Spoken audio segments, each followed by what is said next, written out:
Hello and welcome to The Inquisitive Crafter. I'm Katrina Stewart from Crafty Jacks, and today I'm going to be talking to you about winding off your singles from your drop spindle.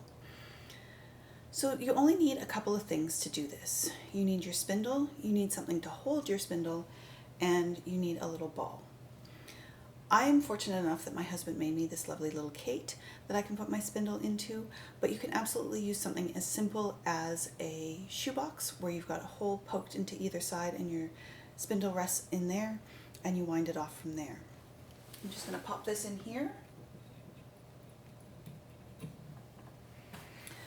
Now the felted ball that I have is about 1 inch in diameter, and this just gives you a better starting point for your singles so that they don't get really tangled up and wrapped up on themselves when you're making this ball.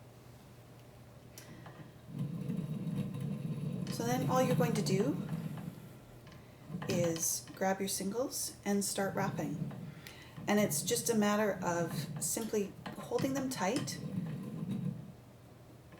and wrapping them around the ball so that they form a nice, secure, tight ball.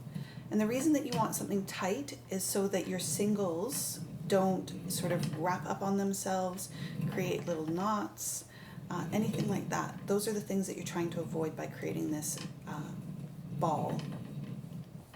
And you just continue like this, continually wrapping around, making small movements so that you're not stacking them all the way on top of each other, sort of nesting them next to each other.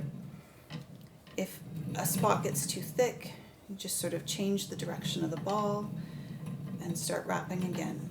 And you continue going like this until the very end. And I'll show you. I'm almost to the end of mine, so I'll just keep wrapping a little bit longer. And once we get to the end, I'll show you what you need to do. If you've started your leader the way that I like to start mine, there will be a little loop and it'll stop the spindle from unraveling.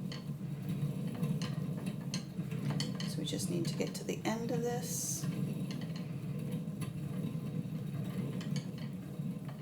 It's important that you're keeping tension on your singles the whole time you're doing this. Again, so that they don't get knotted up on themselves or anything like that. Just going to pop my spindle out of my holder here. And so if you've got your leader, like how I do it, and you've got a little loop there, you're going to have to pull this off. Pull that off. Again, you go back to holding tension on, and then you wind this last little bit of singles onto the ball. And then you can take that little end and tuck it underneath one of the other singles that is resting there so that it's nice and tight and will stay like that for as long as you need it to rest for. It's usually recommended that you leave your singles to rest for about 24 hours before you ply, and that's just to allow the fiber a little bit of time to relax, and then you're not dealing with super active twists that can be sometimes hard to manage. In a future video, I'm going to be showing you how to make a plying ball, which is a great way to ply from a spindle. And so thank you so much for joining me today. I hope you've enjoyed this video. If you have questions for a future video, please send them to ask@craftyjacks.ca. That's ask@craftyjacks.ca, and we will do our best to answer that for you. Again, thank you so much for being here. Have a wonderful day, and we'll see you in the next one. Bye for now.